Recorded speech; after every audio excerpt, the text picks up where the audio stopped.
당장 한동훈 법무부 장관 이 대표 구속영장 재청구 가능성에 대해서도 언급했습니다.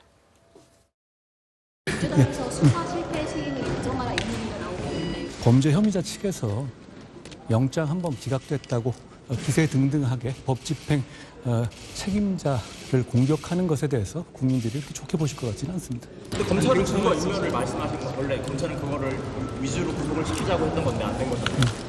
영장 재판이라는 것은 한 사람의 판사가 수만 쪽의 기록을 하루 안에 단기간에 봐야 되는 거지 않습니까? 그런 한계가 있습니다. 결과적으로 보면 재판에서 유무죄에서 책임을 지게 되는 것은 본 재판에서 결정되는 겁니다. 재판이 진행되고 있으니까 보시면 나중에 저에게 공감하실 거라고 생각합니다. 네, 구속영장이 기각되고서 불리기소냐 영장 재청구냐 한 얘기가 있었는데 이현정 의원님, 네. 한 장관 말은 영장 재청구로 기우는 걸까요? 일단 우선 이재명 대표가 자꾸 이제 소설이다, 창작이다 이야기를 하시는데요.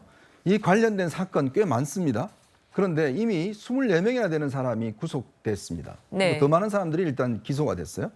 자, 그렇다면 이게 소설이면 이렇게 많은 사람들이 아무 근거 없는 이야기를 가지고 법원이 이 구속을 시킬까요? 제가 그걸 묻고 싶습니다. 왜 이재명 대표 주변에 있는 사람들이 이렇게 많이 구속됐을까요? 또 네 분이나 또 극단적인 선택을 했습니다. 왜 그분들이 그렇게 했을까요? 그냥 단지 아무 상관없는 이재명 대표 아무 상관없는 사람들이 그렇게 했을까요? 이거는 또 지금 현재 수사 중인 사건도 꽤 있습니다. 정자동 네. 호텔이라든지 뭐 등등 아직까지 여정의 수사 나오지 않은 사건도 있습니다. 그거는 검찰이 만들어낸 게 아니라 본인이 그렇게 많은 어떤 불법적인 혐의가 있는 부분들을 했기 때문에 지금 수사가 진행되고 있는 거 아니겠습니까? 본인은 깨끗하고 본인은 아무 잘못이 없는데 내 주변에 있는 사람들이 다 그렇게 구속되고 다 그런 극단의 선택을 했다? 이게 누가 이게 설득력이 있을까요? 저는 그 문제를 지적드리고 싶고 지금 이제 이 검찰 같은 경우는 지금 현재 3가지 혐의로 해서 영장이 기각이 됐는데 아마 검찰 입장에서는 설득이 잘 안 될 겁니다. 왜냐하면 지금 판사가 이 결정문을 낸 걸 보면 서로 충돌되는 지점도 많아요. 네. 그렇다면 지금 증거가 확실히 된 위증교사 같은 경우는 일단 기소를 하지만 나머지 부분에 대해서는 검찰도 좀 자존심을 회복해야 되겠다. 특히 검찰 같은 경우에 예전에 이 유명 인사들 같은 경우는 영장 재청구를 해서 구속된 사례가 꽤 있습니다. 뭐 최근 것만 하더라도 박영수 전 특검 같은 경우에 이번에 영장 기각했던 유창훈 부장판사가 똑같이 기각을 했는데 다른 부장판사가 또 영장을 발부를 했습니다. 네. 왜 그럴까요? 뭔가 좀 서로 보는 관점이 다르다는 거 아니겠습니까? 그래서 검찰 입장에서는 이걸 한번 판단받아 봐야 되겠다. 왜냐? 지금 구속된 상태와 구속되지 않은 상태에서 진행되고 있는 재판은 너무나 다릅니다. 왜냐? 이재명 대표 나 지금 건강이 안 좋아서 당무가 바빠서 안 가겠습니다라고 할 수가 있는 거거든요. 근데 구속된 상태에서는 재판을 받을 수밖에 없는 거거든요. 그래서 이제 검찰 입장에서는 이재명 대표 본인이 이야기했지 않습니까? 비회계 중에 청구한 데 대해서는 내가 언제든지 검찰 나가겠다. 그렇다면 12월 9일 정기국회 끝나고 난 다음에 보강서를 해서 이 판사가 지적한 부분을 더 보강을 해서 영장 재청구하는 방안도 저는 여전히 검토하고 있는 게 아닌가 싶습니다. 네, 또 검찰은 위증교사에 대해서는 불리기소로 갈 거란 그런 예측이 있는데요. 설주한 변호사께서는 어떻게 보십니까? 네, 그나마 영장 재판 결과에서 가장 명확하다고 검찰 측에서는 유리하다고 판단되는 내용이라고 보여요. 그나마 네.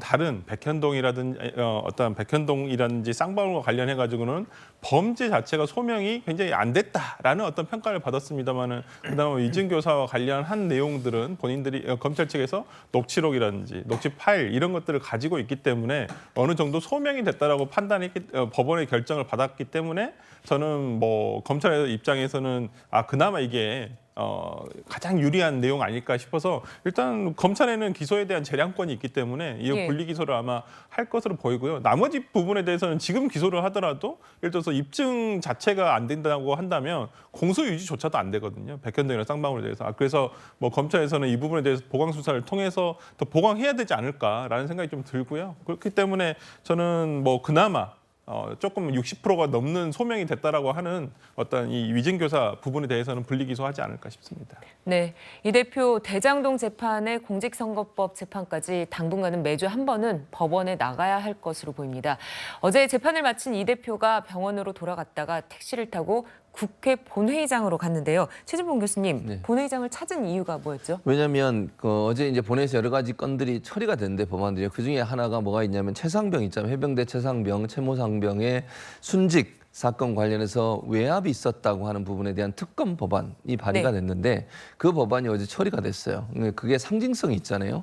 최상병 특검법 같은 경우에는 현 정부가 또는 이제 국방부가 박정훈 전 해병대 수사단장에게 압박을 가했다는 의혹이 있는 것이고 그 의혹에 대해서 여러 가지 논란이 있었기 때문에 이거는 지금의 검찰에게 맡기엔 좀 문제가 있다라고 판단해서 특검을 하자라고 주장을 했고 그 법안이 민주당을 중심으로 발의가 됐었고 네. 그 법안에 대한 처리가 있어서 그 상징성 때문에 참석했다고 생각해요. 그리고 일단 재판에 갔다가 들어갔기 때문에 이미 이제 이 일 때문에 나왔다면 또 부담이 될 수 있지만 재판이 끝나고 돌아가는 길에 잠깐 들린 거거든요. 그런 점에서 본다면 국회의원으로서 역할도 충실히 하려는 의지를 보여주는 것이 아닌가 그런 생각이 듭니다. 네.